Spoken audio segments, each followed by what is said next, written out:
encuentro más del primer ciclo de debates, diálogos en este espacio, bueno, pues para conversar, para reflexionar, para interrogarnos sobre el contexto social que nos rodea. Hoy en nuestro cuarto encuentro está dedicado a un eje un eje de trabajo que recién, bueno, pues va a abrir un pequeño subciclo de 5 encuentros en total, dedicados a la cultura, al poder, a la gestión también y la organización de políticas, ¿no? La estructuración de políticas. Este primer encuentro del día de hoy en específico, digamos que está pensado desde una línea un poco pues, más general, más panorámica, incluso histórica, de reflexionar precisamente sobre la conformación de las políticas para la gestión, las políticas públicas para la gestión de la cultura y las artes en el contexto ecuatoriano, quizás desde una mirada histórica, antropológica, politológica, artística y del activismo. Es decir, tenemos precisamente múltiples encuentros, ¿no? En este camino de hoy. Los invitados, bueno, pues como siempre, para aprovechar el espacio de estas 2 horas, voy a presentar brevemente a los 3 profesores del Departamento Transversal que, bueno, pues van a estar conversando hoy con todos. Primeramente María Fernanda López, a quien ya conocen de uno de los encuentros anteriores. Sí. Invitada especial, invitada fija de nuestro espacio permanente, investigadora, sí. Investigadora, curadora, docente y activista cultural, doctora en Teoría de la Cultura por la Universidad de las Américas de Puebla en México, magíster en Estudios de la Cultura por la Universidad Andina Simón Bolívar y diplomatura en Arte Ecuatoriano en la UCE. Su línea de investigación se centra en el arte urbano, en el graffiti y la creación contemporánea. Ha dado ponencias y charlas en universidades de países como Perú, Guatemala, Colombia, México, mi querida Cuba, Alemania, Holanda e Inglaterra. Actualmente se desempeña como profesora titular de las cátedras de Gestión y Política de la Cultura y Arte Urbano en nuestra universidad. Ha gestionado proyectos como Muros por Ellas, Skateland, 2 Skate, Artes y Comunidades, Brigada Urbana, Arte Urbano para Niños y Niñas, La Caminata Inusual, Facing, Vandalismo Intelectual, el evento Arte y Mujeres y Espacio Público, que en noviembre tendrá su segundo encuentro, la muestra y catálogo de ilustración Guayaca, y actualmente se encuentra en la investigación previa a la primera curaduría sobre arte urbano, Cartografías Paganas Binacional, Ecuador-Colombia, que será inaugurada el próximo 15 de agosto en el MAC en Guayaquil. Bueno, Luis Páez, antropólogo, especialista universitario en planificación, cooperación y desarrollo, cuenta con una diplomatura en cooperación cultural y magíster en estudios latinoamericanos, convención en política y cultura, autor del libro El pueblo del volcán, etnografía de la parroquia de Yoa, y autor del artículo Globalización, Soberanía y Patrimonio Alimentario de la revista Antropología de la Pontificia Universidad Católica del Ecuador. También coautor de los libros de la cultura popular de la provincia de Pichincha y de la provincia del Oro. Coordinador de la cultura de la Organización de Estados Iberoamericanos en Ecuador, coordinó el proyecto de patrimonio alimentario en el exministerio coordinador de patrimonio, subsecretario de Patrimonio Cultural en el Ministerio de Cultura y Patrimonio, coordinador de la Cultura y Patrimonio en el Ministerio Coordinador de Conocimiento y Talento Humano, una gran experiencia en gestión. También fue asesor en la Universidad de las Artes y actualmente es coordinador de Bienestar Universitario en su tiempo libre porque es docente de Transversal. William Herrera, a quien también conocen, doctor en Ciencias Políticas y máster en Relaciones Internacionales por la Universidad de París I Panthéon-Sorbonne. Se desempeña actualmente, igual a su tiempo libre, como secretario académico, ya sabemos que es docente de Transversal. También es investigador asociado del Centro Europeo de Sociología y Ciencias Políticas. Su área de investigación se relaciona con la reforma del Estado, la sociología de las instituciones y la acción colectiva. Ha publicado artículos en revistas científicas de Ecuador y Francia y capítulos de libros en español e inglés. Su más reciente publicación es Integrar la Revolución Ciudadana, Puentes y Reconversiones de los Militantes de la Causa de los Emigrantes en el Ecuador, en la Revista Internacional de Estudios del Desarrollo. Coinciden casualmente que los 3 profesores precisamente imparten la Cátedra de Gestión y Políticas de la Cultura de nuestro departamento. Y por ahí era precisamente que comenzábamos entonces en este subciclo de encuentros sobre lo cultural y lo político, precisamente creando hoy un ejercicio, digamos que más amplio, que intentara pues revisar las políticas públicas para la cultura, desde una mirada histórica, desde una experiencia también pues práctica y activista, de gestión y de asesoría precisamente, y bueno, pues complementada entonces con la experiencia docente de ambos es decir, de los 3 profesores. El diálogo de hoy también casualmente se va a organizar de una manera un poco diferente, es decir, no es la tradicional disposición de charlas individuales interconectadas, pero de charlas individuales y después pues pasarle la palabra al público, sino a partir de 3 ejes, digamos, sobre los que todos van a conversar, van a intervenir, y bueno, entonces después en la segunda hora se abre entonces pues también el micrófono para pues todos poder compartir. El primero de los ejes, digamos que problematizadores, para poder dar un poco de pie forzado, de inicio a este diálogo, tiene que ver entonces con la construcción de estas políticas públicas, quizás de las normativas para la gestión de la cultura y de las artes en el Ecuador. Entonces, bueno, pues muy enriquecido con las experiencias bien diversas de todos los invitados de hoy. Comenzamos con las damas, empezamos por acá.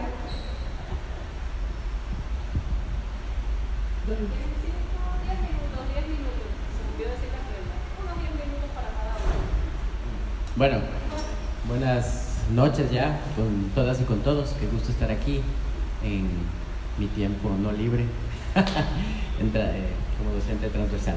Bueno, en este como primer bloque hemos decidido hacerlo más a modo de un conversatorio, como bien dijo Julianela. Vamos a reflexionar sobre esta construcción de las políticas públicas, sobre la normativa, sobre las artes, sobre la cultura más a nivel general, ¿no? Yo voy a tomar como referencia un texto de Giudice que habla específicamente sobre la cultura como un recurso, ¿no? No por esto queremos decir que la cultura solamente es un recurso, solamente es un medio para algo más, ¿no? Partimos también de que las artes y la cultura es un fin en sí mismo, ¿no? Pero sí es importante, al menos en lo que es gestión, ¿no? En lo que es política y política pública, también contemplarla en este sentido como un recurso, ¿no? Entiéndase el recurso no como necesariamente un recurso solamente económico, ¿no? Pero se habla básicamente de 4 dimensiones de esta cultura como recurso. Una de esas, y creo a mi modo de ver, la dimensión principal, que es la dimensión política que tiene la cultura, el uso de la cultura para, digamos, determinado fin político, creo que es importantísimo. Y no solamente entiéndase la cultura desde el punto de vista de las artes, y ahí hablo más como antropólogo, sino también esta cultura de esta dimensión asociado justamente a lo aprendido, ¿no? Al lenguaje, a nuestras, por ponerlo en términos más coloquiales, a nuestras tradiciones, a nuestra historia, a nuestra memoria, a nuestras identidades, ¿no? Esto es importante también dimensionarlo, ¿no? Porque muchas veces en el mundo de las artes estamos más abocados solamente y únicamente a esta dimensión más artística y relacionada con la creatividad. Por otro lado, esta dimensión más económica de la cultura, ¿no es cierto?, que estaría más relacionada, por ejemplo, con lo que ahora está de moda, que es las industrias culturales, los emprendimientos culturales, cómo la cultura va cobrando valor, ¿no? Lastimosamente, desde el punto de vista institucional, nacional e internacional, la cultura siempre ha tenido que adscribirse, ¿no? Apoyarse en, digamos, otras dimensiones, ¿no? Aquí parto un poco de este hecho social total que habla Marcel Mauss, ¿no? En el que, digamos, existe esta interconectividad de todos los estamentos, en este caso de una sociedad, ¿no? Lo religioso, lo político, lo económico, lo alimentario, en fin, todo lo que está relacionado. Pero y digo lastimosamente porque la cultura en sí misma, para cobrar un valor importante, no ha podido hacerlo en sí misma, ¿no? Sino que siempre está atada a estas otras dimensiones. En este caso, demostrar cuánto aporta al PIB, por ejemplo, ¿cierto? Ahí vienen las famosas cuentas satélites, cuánta plata me deja a mí al ser, por ejemplo, la industria cinematográfica, Hollywood, por ejemplo, ¿no es cierto? Esta industria potentísima,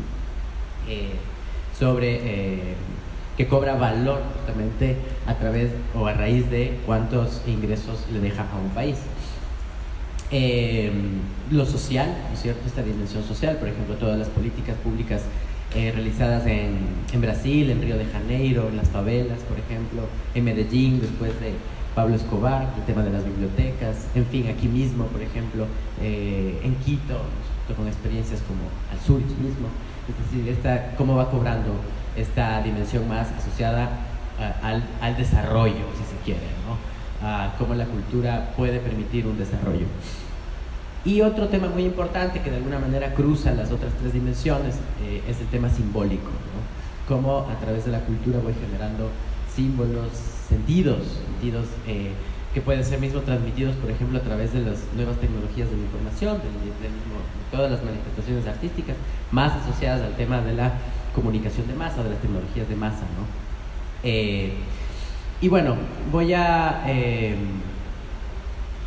este caso voy a referirme más a esta dimensión más política, ¿no es cierto? No solo de la política pública, sino más política, y voy a tomar esta noción de performatividad que habla Judith Butler y de estas guerras culturales que de alguna manera también se han ido generando, gestando a propósito de la cultura, ¿no? Y cómo está relacionada esta dimensión política de poder asociada al uso de la cultura, ¿no?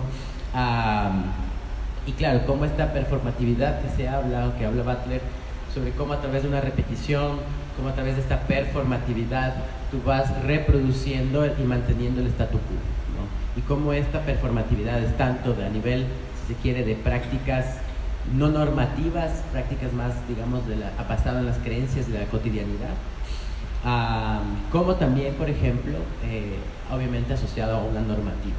Y voy a poner un ejemplo. Hasta que lo vimos la semana pasada también, ¿no? Hasta el año 91, ¿no? En este país, ser homosexual era penado por ley, ¿no? Entonces es una práctica, pero a la vez, por ejemplo, tienes este movimiento, hoy por hoy, por ejemplo, de con mis hijos no te metas. Es una performatividad que está reproduciéndose a nivel social, a nivel societal, ciudadano, pero que en algún momento estuvo refrendada por una normativa. Hoy justamente pues estamos de alguna manera celebrando, si quieres, este avance normativo de permitir, por ejemplo, el matrimonio igualitario. Y cito este ejemplo de género porque Judy se habla de que el género y la raza, bueno, digamos la perspectiva étnica, cultural, son justamente estas dimensiones que realmente están muy latentes en este contexto de esta globalización, digamos, de carácter tardía que estamos viviendo, ¿no? Y cómo se va reproduciendo, digamos, este statu quo a través de esta performatividad y estas guerras culturales, esta cultura y esta contracultura, si quieres, ¿no? Y bueno, por esto voy a derivar al marco normativo, porque no solamente el tema de la performatividad es, digamos, desde el punto de vista hegemónico, ¿no? Sino también desde el punto de vista, por ejemplo, de los movimientos sociales, el movimiento indígena, por ejemplo, y toda esta conquista que al final se reflejó en la Constitución del 98 y después del 2008 en el reconocimiento de la diversidad cultural, por ejemplo. Y para ya ir cerrando este primer ciclo, claro, es importante, por ejemplo, en este marco normativo, en nuestro caso, y para el caso de los artistas, y los gestores culturales, el tema de la ley de cultura, ¿no? Entonces, cómo al final generas un marco normativo que permite o genera espacios para poder hacer políticas públicas, poder generar demandas de la sociedad civil también. Entonces, la ley de cultura, mal que bien, ha dado un orden al Sistema Nacional de Cultura y presenta algunos, digamos, estamentos en los que ya las y los artistas, las y los gestores culturales pueden reclamar, ¿no? Pueden demandar al Estado, cosa que antes no se podía hacer, ¿no? Ahora, que lo hagamos es distinto, ¿no? Pero ya existe una normativa que te permite hacerlo y eso es lo importante, ¿no? Pero ahí viene también no solo esta dimensión institucional, sino esta dimensión también desde la ciudadanía que pueda generar esta demanda y la aplicación de, en este caso, de las leyes o de la ley de cultura y de la normativa conexa a esta ley, ¿no? Que después tal vez podríamos reflexionar un poco más acerca de esto. Aquí tenemos a nuestro querido Juan Martín, coautor de la ley de cultura, que nos puede ayudar. Creo que con eso cierro esta primera parte. Gracias, Luis. Y Luis acaba de mencionar un instrumento que creo que es central para poder establecer un diálogo relacionado con políticas públicas y normativas sobre cultura en Ecuador, que es la ley de cultura. Y este año vamos a cumplir 3 años desde su aprobación, y creo que tal vez ya es, al estar a 3 años de su aprobación, como que tal vez es el momento para activar ya una evaluación o empezar a entender cuál ha sido el impacto que ha tenido la Ley de Cultura en el país. Claro, o sea, no podemos reducir la política cultural a la Ley de Cultura. O sea, hay iniciativas en el sector cultural que vienen desde mucho antes, la misma creación del Ministerio de Cultura, la Constitución del 2008, pero incluso mucho antes, ¿no? Iniciativas que estaban, bueno, podríamos hablar sencillamente de la Casa de la Cultura, pero otras iniciativas que venían desde los artistas, desde colectivos culturales, que tenían en los 90s, a comienzos de los años 2000, demandas, ¿no? Demandas sociales que apuntaban a lo que dice Luis, o sea, esta idea de sacar a la cultura como de su autonomía, o sea, sacar a la cultura de los debates enfocados únicamente en temas culturales y reconocer que se encuentra en distintas dimensiones que atraviesan la sociedad. La Ley de Cultura, como ustedes saben, establece un sistema bastante complejo y completo en lo que es el Sistema Nacional de Cultura, con unos subsistemas, crea y en algunos casos reforma instituciones, fondos, hay programas, habla de una serie de redes, y con un ente rector que es el Ministerio de Cultura. Y creo que todavía no, y lo digo también en parte en la universidad, no hemos activado una discusión fuerte sobre, o sea, qué mismo es el Sistema Nacional de Cultura, qué formas concretas ha tomado, qué impacto han tenido, por ejemplo, el Instituto de Fomento para las Artes, qué rol ha tenido, qué articulación ha tenido con los colectivos.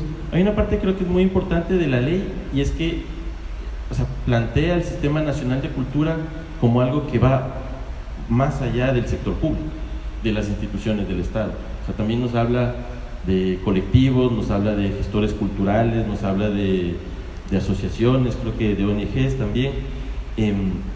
Entonces, hay mucho que creo por descubrir y por discutir con respecto al relacionamiento que han tenido las distintas instituciones que forman parte del Sistema Nacional de Cultura.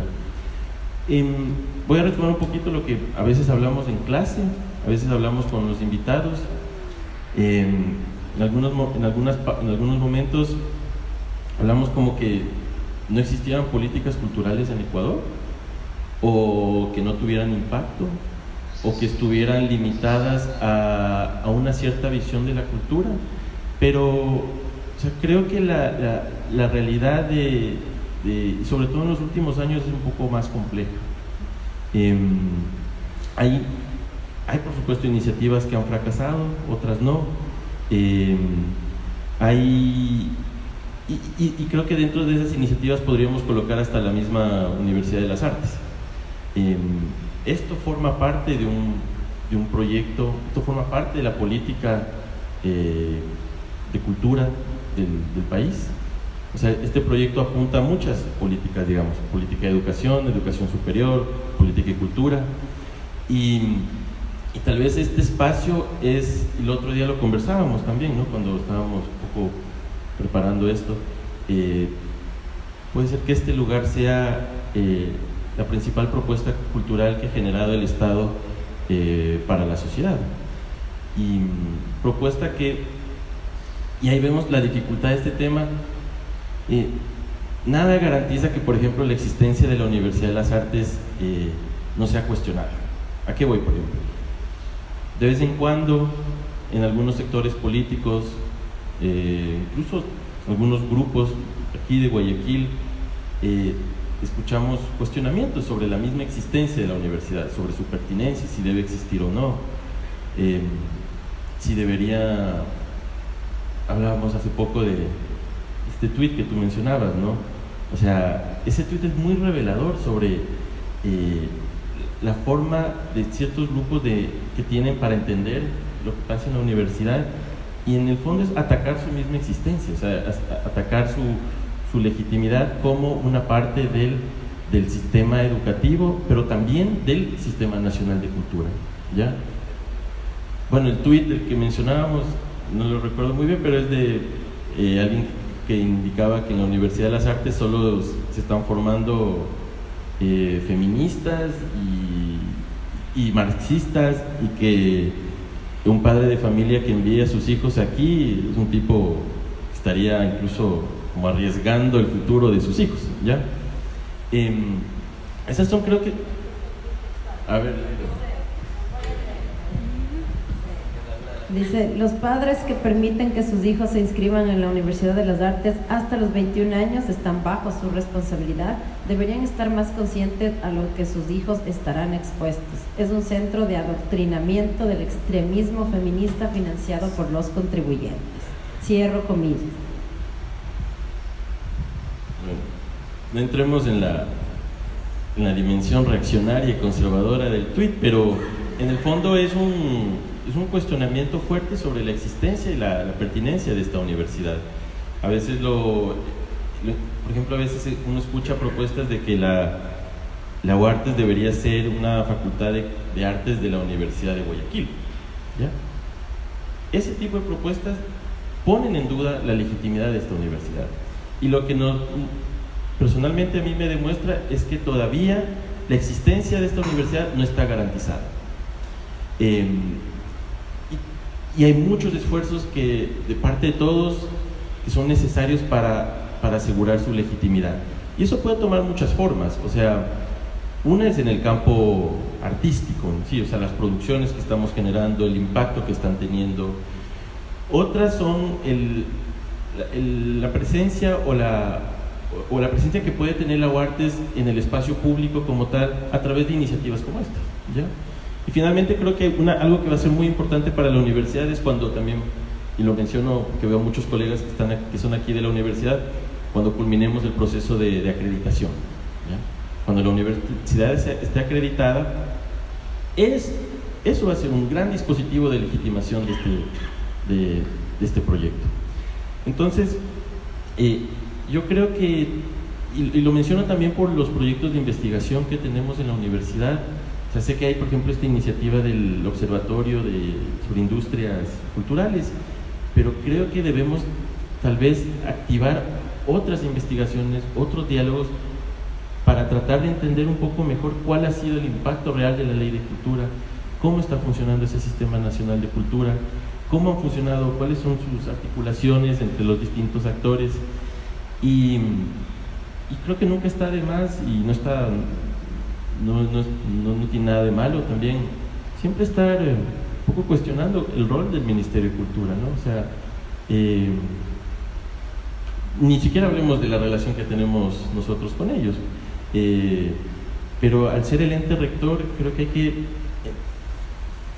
bueno, no quiero ser tampoco muy crítico, ¿no? Pero tratar de entender qué proyectos tiene o qué forma de entender tiene sobre la cultura.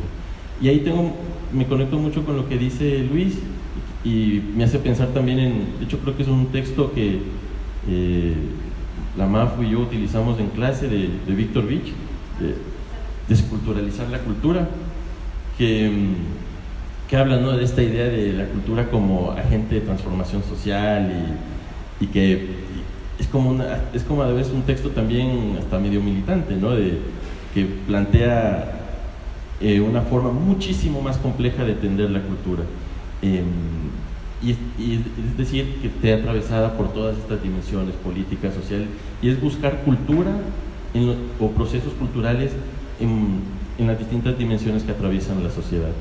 Entonces, ahí creo que todavía tenemos una tarea pendiente, seguir investigando, de entrar más a fondo de tener tal vez una comprensión un poco más compleja sobre lo que es una política cultural, y si en el Ecuador tenemos políticas culturales o no. Entonces, bueno, solo para activar un poco más el debate. Muy bien, gracias. Bueno, a mí, bueno, es un lugar de enunciación y es un lugar desde donde yo suelo hablar de las políticas culturales que yo siempre digo desde la calle, ¿no? O sea, lo que yo hablo en clase y lo que aquí están algunos de mis alumnos que han cogido la materia conmigo y lo que yo puedo comentarles no es lo que aprendí obviamente en el PhD, de la beca CONACYT, ni eso. Yo aprendí como gestor cultural, aprendí reclamándole al Juan Martín, ¿por qué no estamos como festivales emblemáticos en el Quito chiquito? O sea, yo aprendí pidiendo, o sea, gestando, haciendo las cosas en la calle. Entonces, desde esa perspectiva, yo sí puedo leer que no existen, que Ecuador es un estado que carece de políticas culturales a nivel formal, en estricto sensu, pero sí tiene unas políticas culturales de tipo tácito. Todos sabemos que existe un Ministerio de Cultura que fue creado en el 2007, sabemos que la institucionalidad cultural pasó del Banco Central con todas sus reservas y con toda su organicidad, que después empezó a precarizarse ya cuando estuvo a cargo del Ministerio de Cultura. Sabemos que los GATS, los gobiernos autónomos descentralizados, también nos pueden dar billetes. O sea, básicamente yo lo que digo es hay que vivir del arte y vivir bien. A todos nos gusta irnos a comer el ceviche de la culata y tomar las bielas artesanales de 3.50, entonces para eso se necesita billete, ¿no? Entonces los chicos dicen, bueno, ¿de dónde vamos a sacar la plata, no? Porque las políticas culturales del Víctor Beach, finalmente todo el postestructuralismo francés, la Ana Rosa Mantecón, el Aníbal Volán, todos estos del José Joaquín Brunner, todo el marco teórico de las políticas culturales están acá, ¿no? Pero uno está acá. Entonces cuando uno está acá y las aerosoles cuestan 4.50, uno dice, bueno, ¿quién me va a dar? Si es que va a ser el mecenazgo del Estado, la UARTES me va a dar, no me está dando, o qué me da. Entonces, y yo también digo, bueno, yo soy docente, pero hay otras cosas que me conmueven y que no encuentro billete. O sea, en el Lilia no hubo plata, me voy al Interactos. O sea, yo también desde la gestión académica de la cultura que muchos hacemos, también digo, bueno, ¿y dónde está la plata? ¿No? En mi generación era esa, ¿y dónde está la plata? Entonces, yo sí tengo una percepción de las políticas culturales desde los microrelatos y desde las cuestiones mucho más íntimas, ¿no? O sea, por eso esta mi bibliografía se aleja totalmente del Giudice, ¿cómo es? De Toby Miller y todas esas cuestiones, porque yo voy más a las cuestiones más pragmáticas y también que tienen que ver, por eso yo utilizo en mi bibliografía a Leonor Alfuch, por ejemplo, que entiende el espacio y el tiempo como relaciones interpersonales, a los geógrafos políticos que entienden todas estas dinámicas desde lo afectivo, ¿no? Entonces yo siempre trato de lo que siempre estamos acá pensando con Derrida y todos juntos de las manos. Yo digo, no, a ver, hay que ir abajo y ver cómo vamos a luchar, cómo vamos a sobrevivir, porque igual de nuestros alumnos, primera clase, ¿cuántos de ustedes están inscritos en el RUAC? Antes de pensar si vamos a estar en el Sistema Nacional de Festivales o ellos van a tener opción para entrar a los fondos concursables, ¿están inscritos en el RUAC? Pues no están. Entonces el 90% de gente de nuestras aulas no saben primero qué es el RUAC, y si no saben qué es el Registro Único de Actores Culturales, no pueden acceder ni a una beca y no pueden acceder a muchísimos beneficios, muy entre comillas, porque lo único que yo estoy en el RUAC y lo único que me llega es la publicidad de la Universidad Andina sigue sus posgrados, ¿no? Entonces no me llega cuándo son las convocatorias, no me llegan algunas cosas. Claro que tampoco puedo meter por ahí nada porque soy funcionario público. Entonces, pero los alumnos sí pueden hacerlo. Entonces, lo que a mí me preocupa es que el único intento que tuvimos de tener políticas públicas y políticas claras fue el documento que hubo expreso, que era de la Erika Silva, que eran las políticas culturales para una revolución, que fue un primer intento. Ese texto fue como interesante, pero igual también no abarcaba. La misma ley no tiene reglamento. Yo soy, aunque no crean, abogada de pregrado. Entonces, lo poco o mucho que aprendí en la Católica, en la Facultad de Leyes, ya tiene reglamento, ya está, pero ya está sancionado, ya está todo. Bueno, entonces ese reglamento entonces no ha hecho las enmiendas que tenía que hacer con las leyes secundarias, que es como el Código Tributario, el régimen seccional interno, todo eso para poder tener el tema tributario, por ejemplo, que una empresa privada te auspicie y que se le reduzcan los impuestos para que algo se genere. Seguridad social, en nada.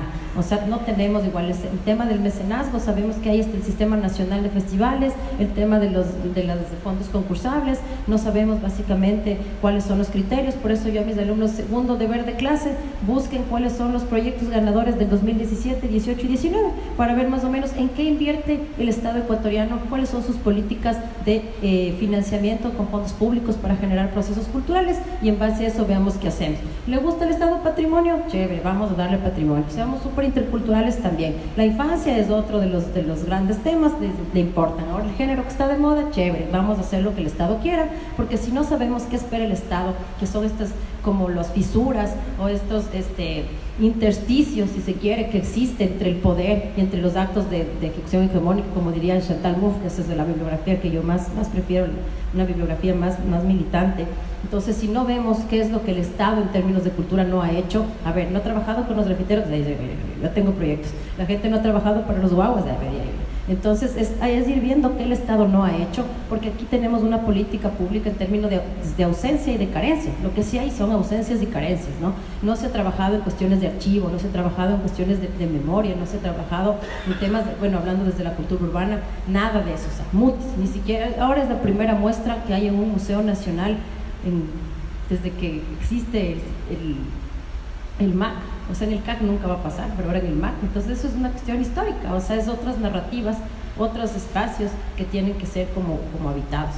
Entonces, en ese sentido yo puedo decir, de acuerdo, que la construcción de políticas públicas y normativas para la cultura y las artes puede ser que existan de una forma expresa, como es el caso de la ley orgánica, y puede ser de una forma tácita, como el de las políticas culturales, pero su ejecución y su viabilidad no está reglamentada y además no está asimilada por el colectivo. La gente no sabe qué hacer ni a dónde ir, y eso es grave. O sea, la praxicidad, o sea, la parte ya más pragmática de este tipo de situaciones, porque podemos seguir pensando que si la economía naranja o las industrias culturales, yo soy súper sospechosa de las industrias culturales en nuestro contexto, porque, o sea, ayer me fui a Santa Rosa. En Santa Rosa no hay un museo de sitio. O sea, hablar de economía naranja en un contexto como el nuestro, a mí me espeluzna un poco. Porque en Santa Rosa no hay procesos antropológicos, no hay procesos locales, no tienen un museo, o sea, no tienen un cine, no hay un teatro. En Machala hay solo un multicines, creo. O sea, ¿qué haces ahí? Pues entonces ahí dices, wow, ¿dónde está la ley orgánica de cultura? Ni siquiera en Guayaquil podemos percibir eso. Entonces, mañana me toca irme a Loja, no sé cómo, ahí sé que está el Festival de Artes Vivas, ya me da no sé qué, pero bueno, me voy a Loja. Entonces sabemos que ahí sí se invierte full plata, no sé cuál es el contexto ni por qué lo han hecho, pero yo también quiero ir allá por eso particularmente a ver qué pasó. Pero ya me llama la atención, ¿podemos hablar realmente de políticas públicas y de normativa de las artes en un contexto como el nuestro, o de qué debemos hablar? Porque las políticas públicas, o sea, a los alumnos cuando se gradúan les llega, no les llega, y en qué forma les llega. O sea, esos son hijos también de la profesionalización del sector cultural, ¿no? Hijos de la Universidad de las Artes, que nosotros también estamos aquí. Hacía una declaración esta actriz Jesusa, no recuerdo su apellido, con respecto a las becas FONCA en México, ¿no? Y todo el mundo saltó y decía que hago comento, no comento. En el fondo, quería decir, estoy de acuerdo, a pesar de que me apedreen con que quiten las becas del FONCA, porque he visto proyectos que dan dinero, duran un año y después grillos, cri-cri. Inviertes un montón en países como el nuestro, incluso en la Universidad de las Artes. Yo muchas veces, por debajo de veces he pensado, ¿y si cierran esta universidad? Claro, me quedo sin camello y mis guaguas que hacen, pero en el fondo digo, ¿cuántas veces, o sea, uno está luchando? Lean las lecturas, o sea, ¿cuántos de nuestros alumnos están generando proyectos reales? O sea, es una inversión que se justifica $10,000 al año por alguien que no está becado. O sea, es una inversión real en un contexto como el nuestro, donde hay guaguas que no tienen vacunas, donde hay otras necesidades que son los derechos de primera generación, o sea, trabajo, salud, vivienda, que no están cubiertos. Entonces ya queremos hablar de nuevas tecnologías y hablar de arte y nuevos medios. Por Dios, o sea, ni siquiera hay conectividad. O sea, entonces hay que como que ser un poco más realistas. Bueno, yo soy un poco pesimista y existencialista y realista, pero disculpa. La segunda provocación, digamos, para poderle continuar con el diálogo, tiene que ver sobre la práctica, digamos, las experiencias prácticas en la gestión cultural y sobre todo en su relación con el artista. Es decir, cómo ven, cómo consideran precisamente el rol del artista en esa relación, si es dicotómica, si es orgánica realmente con la gestión cultural. Artista y gestor es el segundo problema. Bueno, yo creo que es fundamental, porque ha pasado también en mis clases sobre justamente cómo, si es que nuestros estudiantes, ¿no?, de danza, de cine, de visuales, conocen, por ejemplo, la ley de cultura, no conocen acerca del RUAC, no conocen Y, por ejemplo, conocen que existe un Ministerio de Cultura, por ejemplo, no conocían que existía el IFAIC, que es el Instituto de Fomento de las Artes y de la Creatividad, ¿no? Que es el que te da al final la platita para hacer los proyectos que tú bien mencionabas.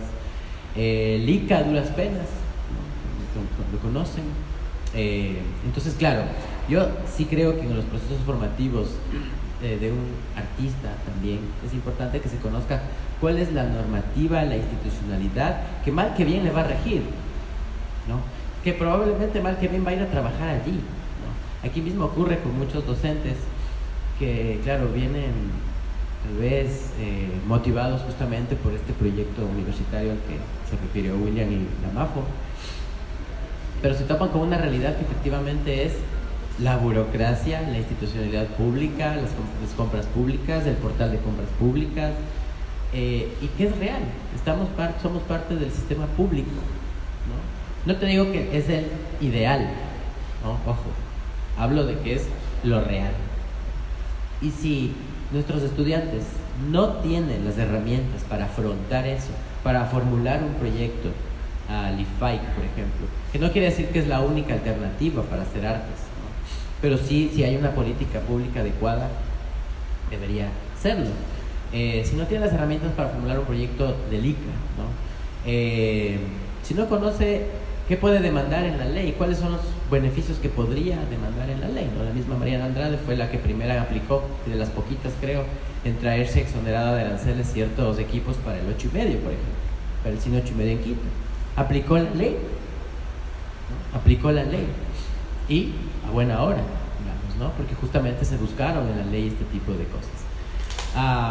Pero efectivamente las artes tienen que estar relacionadas, o el artista tiene que estar relacionado, a mi modo de ver, con la gestión, cómo yo gesto las cosas, ¿no? Y por ende, yo diría también con lo político, ¿no? Por lo que me dices, estoy luchando por conseguir mis aerosoles para poder pintar, también eso es una lucha, ¿no?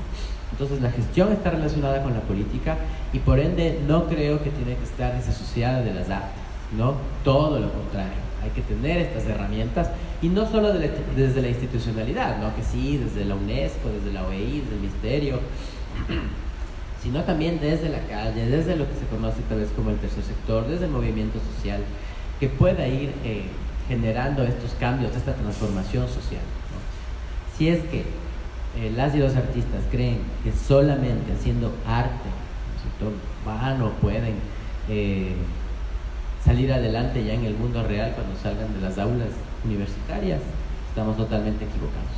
Yo creo que por ahí no va el tema, ¿no? Entonces hay que profundizar el tema de la política y la gestión cultural, que es lo que y no es solamente una cuestión de la retórica, es una cuestión de la realidad, ¿no? Cuando se crea el Ministerio de Cultura se llenó principalmente de artistas, ¿no? Con Preciado, por ejemplo, a la cabeza, tiene un montón de gente relacionada a las artes, lo cual no me parece mal, por un lado.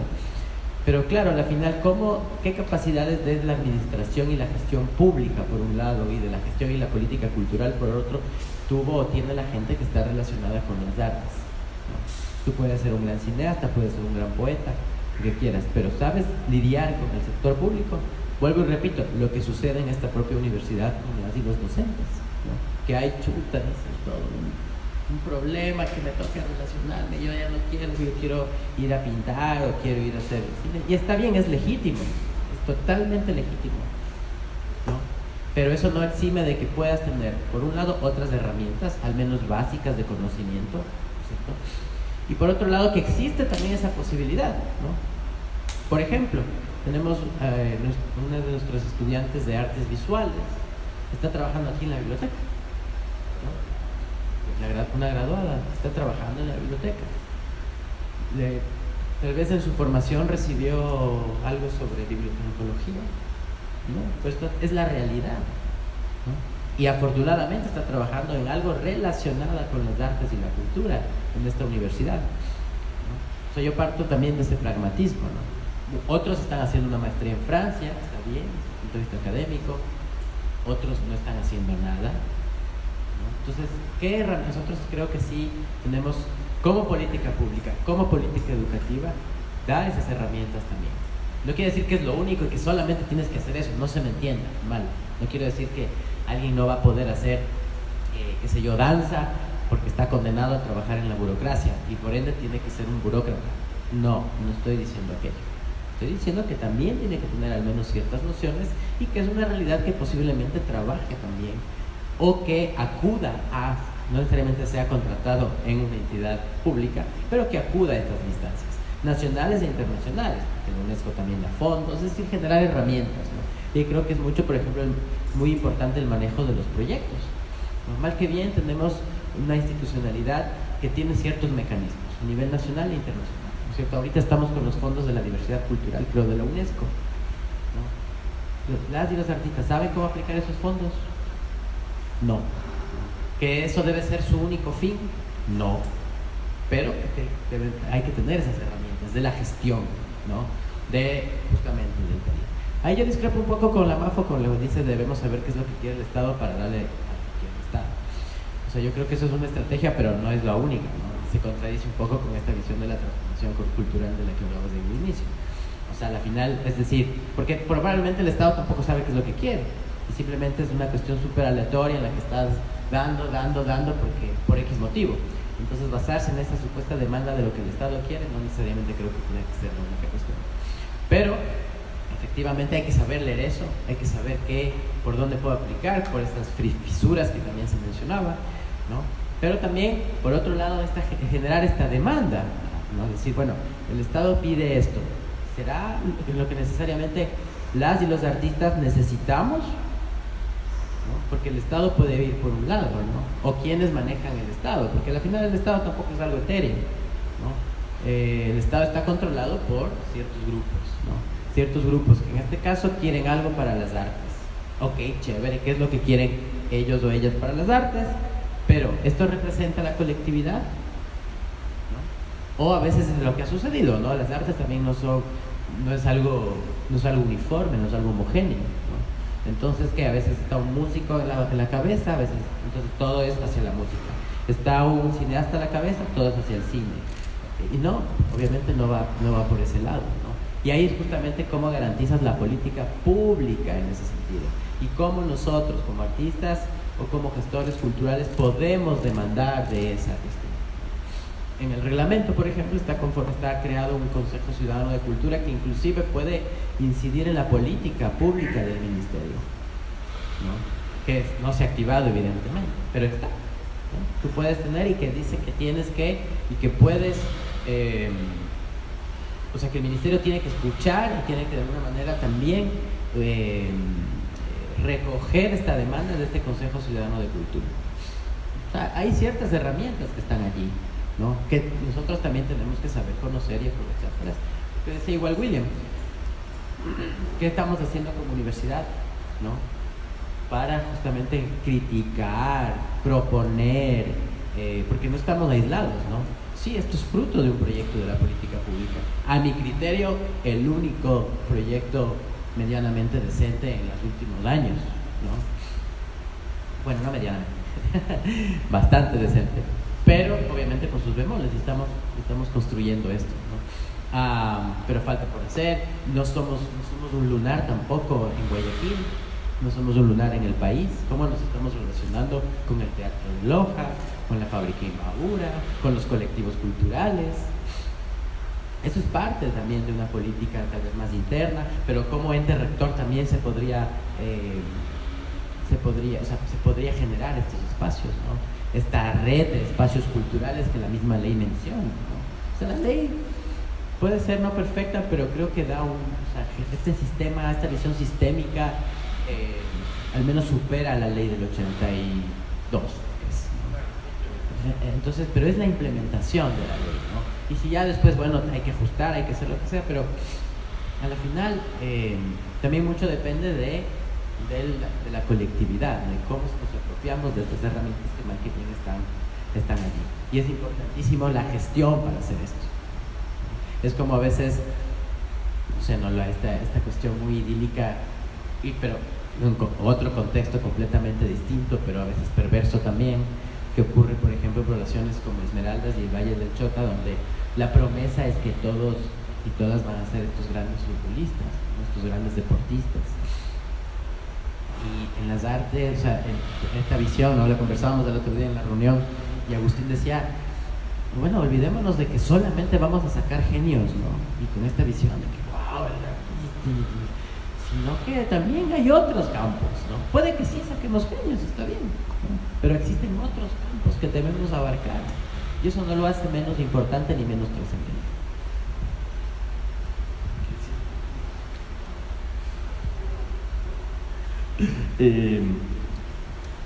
Yo creo que lo que dijo la Mafo también está conectado con una preocupación que tenemos muchos aquí en la universidad, si es que, y que es una de las críticas que uno escucha también circula por ahí, es si esta universidad va a formar, es una universidad de desempleados, o sea que va solamente a tener que entregar títulos para que después salgan al desempleo, y ahí encaja, y creo que con esa crítica o ese temor encaja muy bien esta discusión sobre la relación entre artista y gestor cultural. El otro día, bueno, como uno de los invitados de la clase lo tuvimos a Juan Martín y hablábamos un poco de, o sea, que hay artistas que dicen que no, lo de ellos es ser artistas y no tienen por qué hacer gestión cultural, o sea, eso ya puede ser el trabajo de otros, y hay personas que poco a poco se van profesionalizando en eso, pero ya como desde el punto de vista de la universidad, o sea, creo que estamos en la obligación de, por supuesto, dar herramientas para conocimientos y producción artística, pero estamos, creo, obligados a también dar herramientas para la gestión cultural e incluso para la enseñanza, herramientas pedagógicas para que puedan enseñar, sencillamente porque debemos ser muy pragmáticos. O sea, ¿a dónde van a ir nuestros futuros graduados? Sabemos que hay una gran demanda de docentes para educación cultural y artística en el sistema escolar ecuatoriano. Entonces, ahí es cuando este perfil del futuro graduado que nos estamos planteando es muchísimo más complejo. Y creo que además el tema de la gestión ahí se convierte incluso en una necesidad en un contexto abiertamente declarado de austeridad por parte del gobierno, donde la autogestión también es una estrategia importante para activar iniciativas culturales. Y yo, por ejemplo, me doy cuenta cuando estamos en el aula, una de las iniciativas que más llaman la atención a los estudiantes es, por ejemplo, Violenta, ¿ya? Pues este espacio activado por un colectivo de artistas, los Chivos, y llama mucho la atención porque en gran parte es un proceso activado por artistas, manejado por ellos, y que, bueno, está también esto que está en el sur de Guayaquil, toda una discusión sobre la ciudad, pero que no contaba en un principio, bueno, no sé si ahora será el caso, pero en un principio con financiamientos públicos, sino más bien como un emprendimiento, ¿ya? Y poco a poco veo como que esto de Violenta se convierte como en un referente, como en una posibilidad para producir arte, para introducirse en un circuito local o un poco más amplio artístico. Bueno, hay otras iniciativas más, pero es una de las que sale con frecuencia. Entonces, o sea, creo que este debate sí forma parte incluso de cómo estamos estructurando nuestros programas académicos, la formación que estamos planteando, y ahí vemos cómo incluso el aporte transversal puede ser fundamental, ya pensando en lo que va a ser la salida de los estudiantes una vez que se gradúan. Nosotros ahora estamos muy pendientes de los primeros 27 graduados, o sea, es que sabemos un poco, caso por caso, hacia dónde se han ido. O sea, Luis acaba de mencionar el caso de Nikita, hay un par de estudiantes, 2, 3 que están apuntando a maestrías en el exterior. Sí. Tenemos Juan Carlos Vargas, que también trabaja en el MAC. Entonces, claro, y cuando uno conversa con ellos, su realidad es muy sencilla, o sea, tienen que conseguir trabajo. Y ese trabajo, por un lado, para atender sus necesidades básicas, y en parte también les puede ayudar para seguir con su producción artística. Entonces es una realidad que, bueno, trato de no verla de manera muy pesimista, pero sí es un gran desafío para todos nosotros. Bueno, en ese tema yo estoy sumamente de acuerdo con William, que el tema de la gestión también tiene que incorporarse a lo que son gestión de nuevos públicos y gestión de nuevas prácticas. En cambio, yo me he encontrado con algunos de los alumnos que tienen academias, por ejemplo, tengo una alumna que tiene academia de danza en el barrio de La Chala, tienen en otro lado, o sea, y generan estos, porque también, ojo con el caso de Violenta, yo soy súper crítica, disculparán. No es lo mismo que a tu emprendimiento cultural, que hay otros alumnos que tienen en otros barrios, allá no va Cronfle. Entonces, claro, Violenta es bacán porque también tiene un grado de legitimación y un grado de asimilación de una u otra forma, la élite local de arte contemporáneo, ¿no? Ahí ha expuesto Eduardo Carrera, que fue el director del CACO. No es lo mismo que el emprendimiento que tiene el Francisco Vera Correa, que está en la comuna, empezando en Playas. Allá no se va a ir Cronfle, pero está lejos, entonces es distinto, ¿no? Entonces hay que ver también los capitales simbólicos que se juegan en ese sentido. Entonces no es complejo. De todas las generaciones, unos tendrán, aparte del emprendimiento, que está bien, que no creo que todavía sea sustentable totalmente la galería. Nosotros tuvimos la oportunidad también de exponer el episodio gráfico después de que se hizo Nadie se me baja de la patineta, por eso hablo con conocimiento de causa, porque también hemos expuesto en Violenta. Entonces sí, la experiencia, bueno, nosotros sí no nos fue como muy bien, por muchas cosas, porque es otra estética, qué sé yo, pero después sí despuntó porque hay un capital simbólico y que está bien, o sea, hay que decirlo, pero no creo que es el caso de todos. Entonces, en ese sentido, lo que sí apostarle al tema de la enseñanza, sobre todo en el manejo de tiempo libre. Nosotros, en nuestro contexto, el 80% de madres ecuatorianas son monoparentales, donde dejan los guaguas, manejo de tiempo libre, la academia de música, la academia de danza, pero si no hay pedagogía en artes, o sea, cómo se puede gestionar esa enseñanza de las artes. Entonces, creo que ahí es un buen punto y creo que una buena conclusión de esta mesa, de que hay que apuntarle en general el tema de políticas públicas enseñadas quizás en procesos de pedagogía, en procesos de fortalecimiento de nuevos públicos y eso, y el tema de la relación de artista y gestor.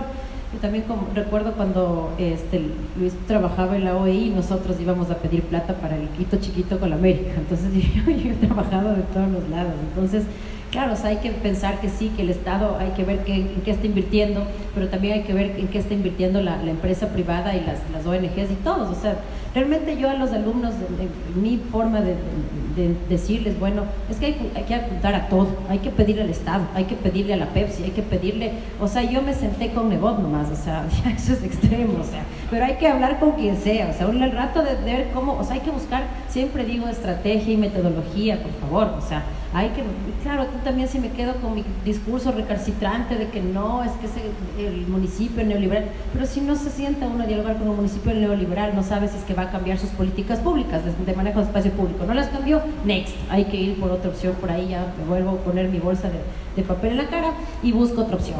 Pero entonces, este tema de la gestión, por ejemplo, yo hablando en términos de lo que es cultura urbana, yo ahora sí trabajo con un par de alumnos que a veces son pintas que sí tienen un costo, pero aquí no se sabe poner el precio al trabajo, por ejemplo. Eso es una clase que tenemos con los alumnos. ¿Cuánto cuesta tu hora de trabajo? Y empezamos a ver las tablas que se manejan, o sea, que manejaba antes del Semplades, ahora la que maneja el tema de las compras públicas. Claro, con la formación, creo que es la hora de trabajo de esos, llegamos a ver que costaba entre 3.55 si no tenían la licenciatura. Con licenciatura ya pasaba de 5 a 8, con la maestría ya hasta el doctorado, pues, o sea, así empiezan, así es el tarifario. Si tú vas a pedirle plata al MAC para que te dé para una expo, te traducen así cuánto te van a pagar. O sea, tienes que darle, o sea, al MAC todos tus títulos estén registrados en el CENESID, para que ahí te apliquen el tarifario de cuánto te van a pagar. Entonces, museógrafo, queremos un museógrafo con título de 4º nivel. Y digo, un ratito, los museógrafos de aquí, ¿dónde estudiaron museografía? ¿Dónde se prepararon para museología? Y el MAC te pide eso, título de 4º nivel. O sea, es gente que básicamente ese trabajo de la museografía aquí es carpintería y albañilería 1. Entonces, es complejo. O sea, ¿dónde está esa formación? También aquí, irnos por esa formación sería maravilloso. O sea, que hubiera, no sé, una clase, una optativa de museografía, de museología. Esas son las nuevas, o sea, no tenemos aquí. La de gestión es, yo creo que básica, porque creo que es de la clase que más útil es. Siempre les he de decir, en esta clase no van a tener el ensayo que después sirve de hoja de reciclaje. O sea, aquí tratemos de que te salgas con una herramienta de trabajo, de que tu proyecto le puedas meter en el ministerio, por eso ahora yo sí, ya luego eso tiene que ver con lo de las experiencias, para pasar con un piloto. O sea, yo sí, no se quedan en el papel, o sea, son como, tienen que hacer el piloto del proyecto. O sea, no importa, si es que quieren hacer talleres con guaguas, van y hacen un sábado, 3 horas, me muestran la metodología de trabajo, buscan un sponsor. Si alguien quiere hacer curaduría, pues buscamos el espacio, les pedimos a los de Violenta que dejen hacer ahí la expo, pero hacemos, o sea, hay que hacer. Entonces, sí, y entonces, ¿pero por qué hay que hacer? Porque ya tienes ahí cómo mostrar. No es lo mismo ir donde la Pepsi o a ir a Tun Real con una hoja de tu statement o con no sé, una carta de apoyo, que mostrarle ahí no sé, un teaser de 0.3 minutos de decir, oye, nadie ama lo que no conoce. Entonces ya le conmueves a tu sponsor más que a los... ya. Porque en las clases ya está bien, así soy, ya saben cómo soy. Bueno, entonces yo siempre digo, salgan de la clase con su piloto. Si es que hacen, por ejemplo, un tema sonoro, salgan con un ¿cómo se llaman estos? Con los podcasts, pero hay que salir. O sea, para poder probar suerte, tenemos que probarnos de que, al menos la gente que quiere, todo el mundo cree que el proyecto cultural es trabajar con los guaguas. De hecho, han sacado interactitos en tu curso, ¿no? Lo cual me llena de alegría, pero también es alma de doble filo. Yo siempre digo, yo hablo de Quito chiquito, pero yo nunca les di una clase. La América era la que les daba la clase. Una cosa es hacer cosas para niños, otras con niños y otras de niños. Entonces eso también, y el panorama de los proyectos culturales es amplio, es ancho y ajeno. O sea, también no es la panacea ir al barrio. O sea, yo soy de ese estilo, pero no es lo único. Hay gente que debería meter los proyectos de Mariana Aguilera y no sabe cómo hacer. Entonces yo tuve una iniciativa, y aquí que sirva esta tribuna de denuncia, el gran proyecto que era Nido, Oficina de Proyectos Culturales, desde que llegué a trabajar en esta universidad, que era, o sea, porque yo empecé a trabajar como de forma así pedagógica con comunidad. Entonces yo tenía proyectos con gente de fuera, venía, qué sé yo, la Rocío Parra del Artillo a decirme que no hay un reglamento para los espacios independientes en Guayaquil, ver cómo hacemos. Yo trabajaba con ellos, que si necesitaba una curaduría, los skaters, a ver cómo le hacemos, que si necesitaba, o sea, y empecé a trabajar con todos. Entonces dije, hagamos Nido, Oficina de Proyectos Culturales, para que la comunidad, si quiere hacer un proyecto, nosotros le echamos la mano. Si vas a meter tu carpeta para los fondos del Príncipe Claus, no sé qué, recién unos alumnos participaron, bueno, no ganaron, pero bueno, otros sí ganaron los fondos concursables Sonemas, que es un proyecto de mi clase, sí ganaron, creo que les dieron 8,000, pues ya, o sea, sí está aprobada la metodología. Entonces igual la mejoraron y crecieron mucho. Pero si no hay una oficina así como el SEAD, que te enseña a hacer bien, a redactar, debería haber una oficina que te enseña a meter tus papeles para que puedas concursar, para que te metas en una convocatoria. Si no, ¿cómo? Pero no existe y nadie me ha hecho caso. Que por favor, si me estás oyendo, Ramiro, por favor, que se haga el Nido, Oficina de Proyectos Culturales. Yo decía, y aparte que nos den una sala expositiva, pero no el callejón de... Entonces sí es necesario aquí hay full espacios, ¿no? Full espacios. Yo decía, a mí con que me den una oficina y al lado algo para exponer, gracias. Y no solo para exponer cuestiones visuales, o sea, para gente que haga performance, o sea, la gente que hace las cuestiones de los unipersonales. ¿Dónde yo no veo que produzcan? Por eso también es una cuestión generacional, ¿no? La gente aquí, yo siempre digo, está el espacio público acá.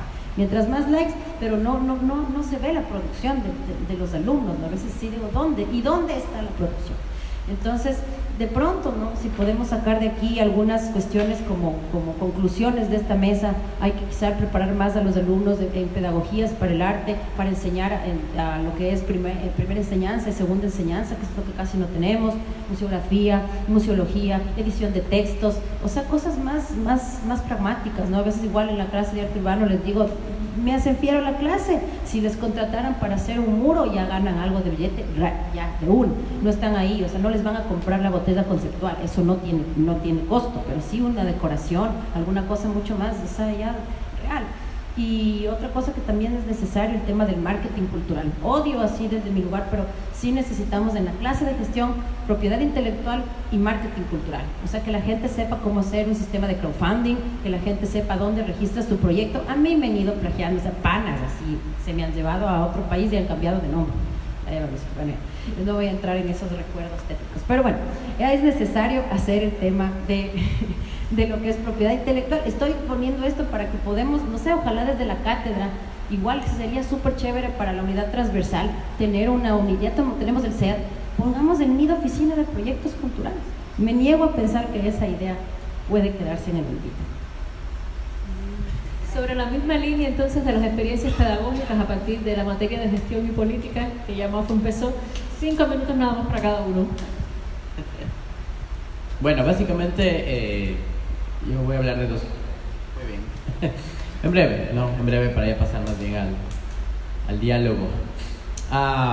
Bueno, dos cosas, ¿no? Lo que ya se ha dicho aquí, justamente el tema de proyectos es fundamental. Proyectos que también puedan testarse, proyectos que puedan realizarse, proyectos que puedan aplicarse a los fondos, ¿no? A los distintos fondos, manejo de estas herramientas es fundamental.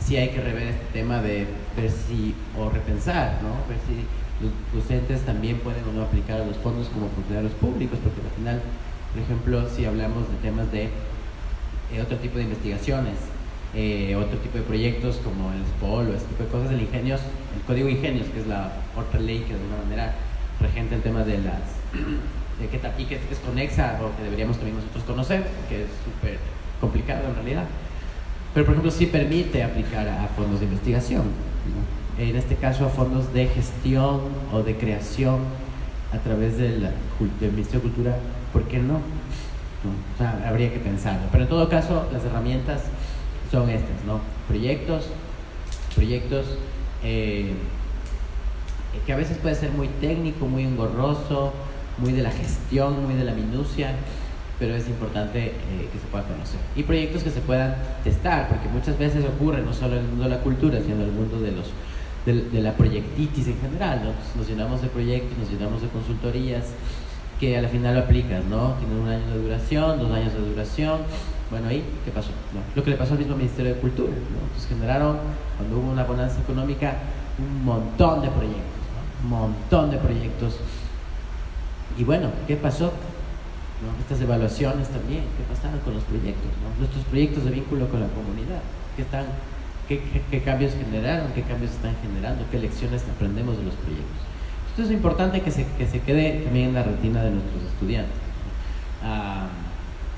Lo que William decía, la evaluación de la ley.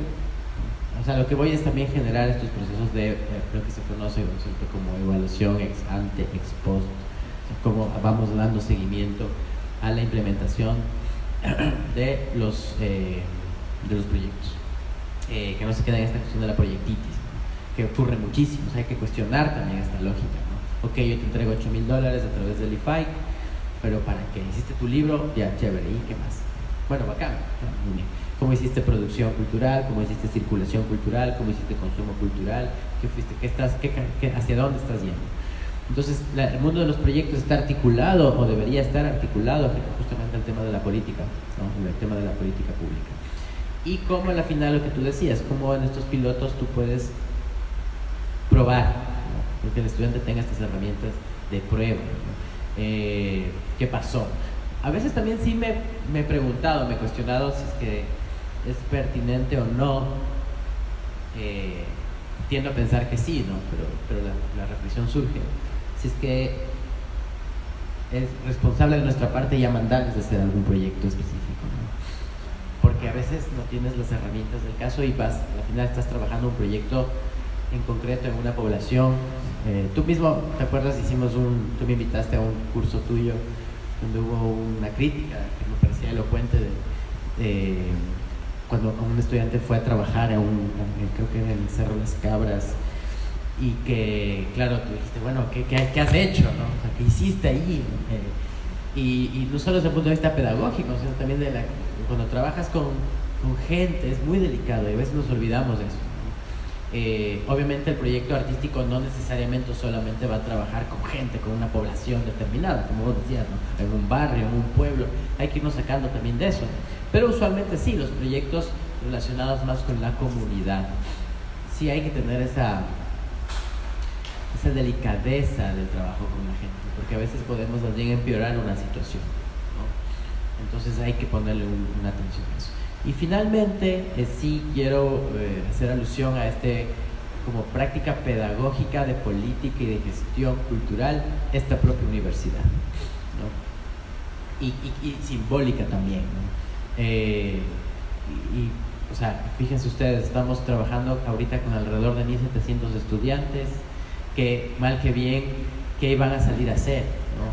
Y no me refiero ahora sí al campo profesional, sino al punto de vista crítico, creativo, ¿no? Por más que no salgan a tener algún empleo, que esperamos a que sí, pero bueno, ya sale gente, o sea, 1.000, y ahorita son 1.700, mañana serán 2.000, 2.500, o sea, esperamos que efectivamente salgan a hacer cambios en esta sociedad, ¿no? Entonces es un proyecto que por un lado es sostenible de alguna forma, ¿no? Tal vez no es del todo irreversible, yo creo que está bastante asentado, pero sí de alguna manera ya está instituido, ¿no? Con estas cerca de 2.000 estudiantes que tenemos. Tenemos una masa crítica de casi 200 docentes que están aquí relacionándose, viendo, gestando, haciendo cosas, mal que bien, ¿no es cierto?, con ideas de distinta índole, ¿no? Docentes de distintas partes de la ciudad, del país, del mundo, ¿no? Del mundo mundial, ¿no? Entonces, efectivamente, o sea, ¿qué está pasando? O sea, ¿qué va a pasar? Tal vez ahora, hoy por hoy, no podemos darnos cuenta de todo ese cambio, ¿no? Este mismo espacio donde estamos, ¿no? Esta biblioteca, asociado al espacio público, y lo que yo siempre digo, aunque parezca retórico, pero por ejemplo, sí es interesante ver, no sé si sea tan casual, tomarnos estos edificios desde el espacio del poder, ¿no? O sea, esto era un banco, ¿no? Y después un lugar que controlaba las compañías, ¿no? La super de compañías, la ex bolsa de valores, ¿no? Donde se maneja todo el teje financiero, que hoy por hoy es un espacio cultural, ¿no? El telégrafo, ¿no? El poder de la comunicación, la gobernación, donde antes funcionaban cárceles, hoy son aulas. Entonces es como que tienes esta dimensión, la ex cárcel también, ¿no? O sea, yo solo digo que nos hace falta tomarnos una iglesia y como que ya, habremos conquistado. Y son conquistas simbólicas, pero también son conquistas reales, ¿no? Entonces yo creo que sí es importante tomar como principal ejemplo este proyecto universitario, con los bemoles que pueda tener, hay que saberlos ir solventando, pero es importante manejarnos como justamente esta gran fruto de la política, de una política cultural, creo que es de aquí. Gracias, Lucho.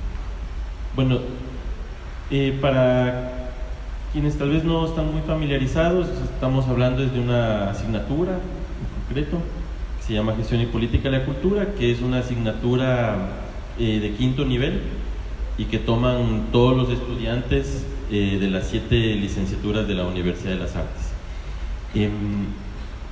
Hay algunos temas que creo que por parte también por los expedientes de carrera que todos hablábamos al comienzo, hablamos un poco de cultura, un poco de políticas culturales, bueno. Pero esta es una asignatura y ahí comparto plenamente lo que dice Mafo, donde, o sea, no tiene sentido que los estudiantes se pongan a hacer ensayos, no tiene sentido que la evaluación se traduzca o tome una forma de examen escrito. O sea, gran parte, y creo que ustedes pueden revisar los sílabos de los 3, o sea, gran parte está en el desarrollo, enfocado en el desarrollo de un proyecto. Como yo he entendido, este desafío es, o sea, un proyecto que tiene que salir del aula. Entonces, un proyecto, y para desarrollar ese proyecto, o sea, hay unos pasos previos. O sea, por un lado, a mí me ha parecido también muy importante que esa clase, esa asignatura, sea un espacio para aprender juntos a investigar. O sea, el proyecto, la propuesta conectada a una investigación que hacemos ya sea pensando en un territorio específico que quisiéramos intervenir, o un aspecto, una temática que creemos que necesita una mayor problematización,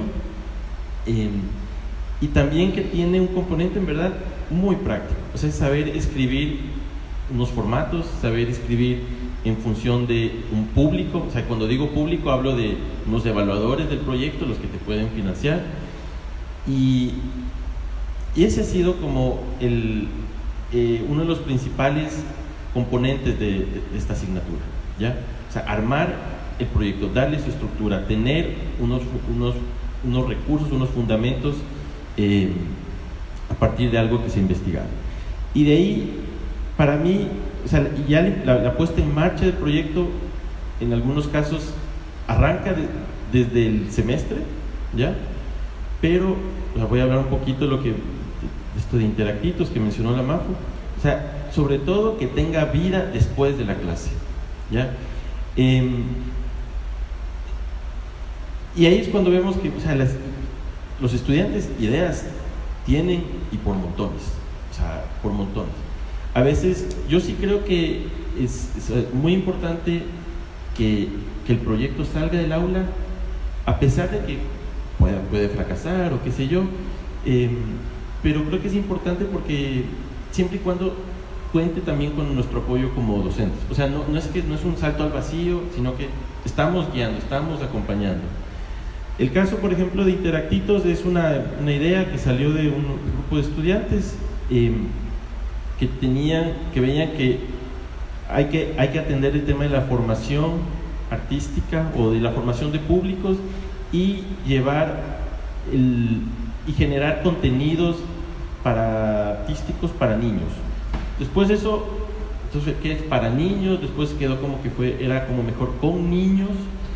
Y bueno, ahí empezaron a surgir algunas interrogantes, y para mí era muy importante, en el caso de este proyecto específico, que pueda introducirse dentro de la programación de la universidad. Que la universidad tiene estos grandes momentos, ¿no? En su programación anual, artística, cultural, libre libro, interactos, ILIA, que es la siguiente semana.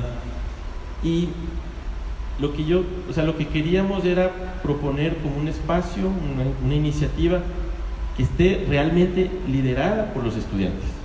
O sea, el enfoque, la programación, la misma producción esté a cargo de los estudiantes.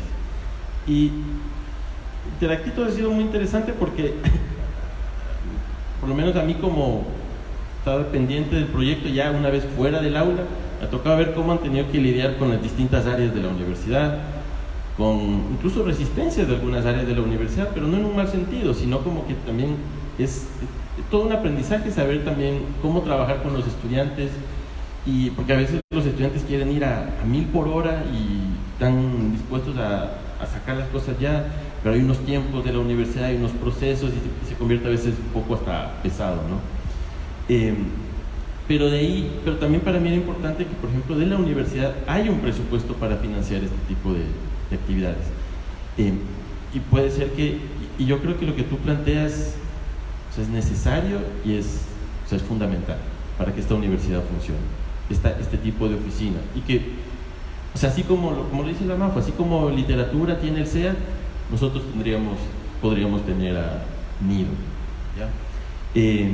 Y ahí vemos también lo importante que es cuando los estudiantes manejan estos proyectos, ahí se enfrentan directamente a estas necesidades de financiamiento. Por ejemplo, en Interactitos también, o sea, dijimos, no, hay que ir a la empresa privada. Entonces ya vamos a hablar, bueno, de ahí hay que ver con qué actores privados, ¿no? Pero Vic, Tony, ya los tenemos como patrocinadores. O sea, no está mal, o sea, en algún momento había la posibilidad de que McDonald's también aporte, y bueno, dijeron, no, tal vez McDonald's no, ya es muy lejos, ya eso está demasiado. Pero Vic, Tony, bueno, sí. Pero son propuestas y son discusiones y reacciones que vienen de los mismos estudiantes, y eso a mí me parecía fundamental. Estamos también, por ejemplo, tratando ahora otro proyecto la idea de un estudiante. Yo siempre trato que involucremos a más estudiantes, o sea, la idea viene de uno, pero involucremos a otros y que sean siempre de distintas carreras. Eso es algo como por ser transversal, ¿no?